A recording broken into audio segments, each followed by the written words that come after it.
Peraí, o que é que define quem a gente é? Essa é uma pergunta que a filosofia mastiga há muito, muito tempo. Nessa nossa análise, a gente vai mergulhar numa perspectiva bem fascinante sobre isso, passando por três ideias-chave: o ego, o self e uma noção bem surpreendente do que seria o reino dos céus. E o ponto de partida é sempre essa pergunta, né? Quem somos nós? À primeira vista parece fácil, mas a resposta é um verdadeiro labirinto. Será que a gente é só um amontoado dos rótulos e dos papéis que desempenhamos por aí? Por exemplo, será que a identidade de uma pessoa é o que os outros acham dela? Como ser visto como alguém super inteligente, o sabichão da turma? Ou, quem sabe, a identidade é justamente o oposto, aquela pessoa taxada de excêntrica, meio fora da caixinha? E a nossa profissão? Será que o que a gente faz para ganhar vida, tipo ser padeiro, é o que realmente carimba quem somos no final das contas? Ou a vendedora da loja: olha, a lista de papéis sociais não tem fim. E toda essa coleção de funções e rótulos nos leva direto ao primeiro grande conceito desta nossa exploração.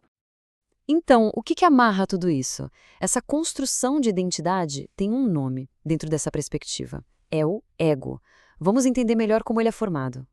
A metáfora usada aqui é fantástica. O ego é como as cascas de uma cebola. Ou seja, não é uma coisa só, sólida. É uma sobreposição de tudo que a gente vai acumulando. Cada camada é uma informação, uma paixão, um sonho, um desejo. E aqui estão alguns exemplos bem concretos. O partido político de alguém, o time do coração, a comida favorita, todas essas preferências são como tijolinhos que constroem a estrutura do ego. No fundo, ter um ego é ter uma opinião formada sobre o mundo e sobre si. E o mais fascinante é que o ego também é moldado pela forma como os outros nos veem. E como dá para perceber aqui, essas percepções podem ser totalmente contraditórias. Para uma pessoa, alguém é bom, para outra, é cruel. Cada observador projeta uma coisa, uma qualidade, um defeito. Certo. Se o ego é essa construção complexa e, vamos combinar, meio bagunçada, o que acontece se a gente tira ele da jogada? É aqui que a análise dá uma virada fundamental. E essa é a pergunta de US$ 1 milhão. Se todas as camadas da cebola forem removidas, as opiniões, os papéis, o que os outros acham, o que sobra lá no centro? Será que não sobra nada? A resposta é poética, mas muito profunda. O que resta é um espelho, mas não um espelho qualquer. Ele para de refletir o ego de quem o encara, ou o ego de quem está na nossa frente, e passa a mostrar algo muito mais essencial. E o que esse espelho revela?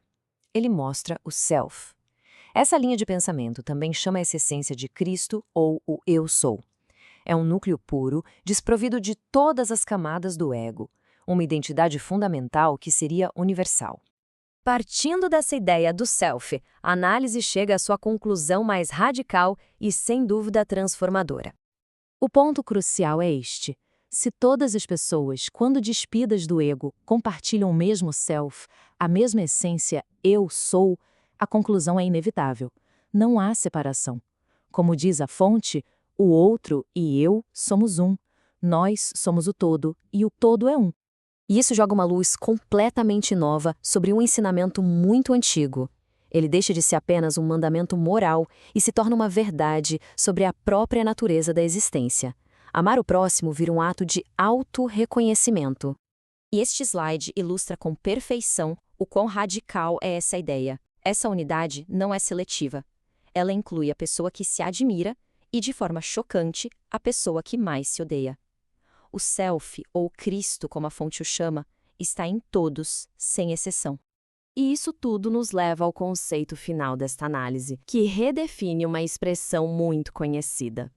Então, por essa perspectiva, o reino dos céus não é um lugar ou um destino depois da morte.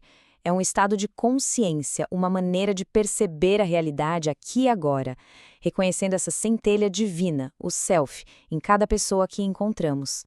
E a conclusão da fonte vem com esta afirmação poderosa: a grande transformação não está em ir para algum lugar, mas em simplesmente compreender essa unidade.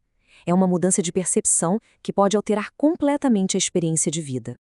E tudo isso nos deixa com um pensamento final provocador. E se, ao olhar para nosso pior inimigo, víssemos um espelho que não reflete o ego daquela pessoa, mas o nosso próprio self, só que em outra roupagem, o que isso mudaria? A reflexão fica no ar.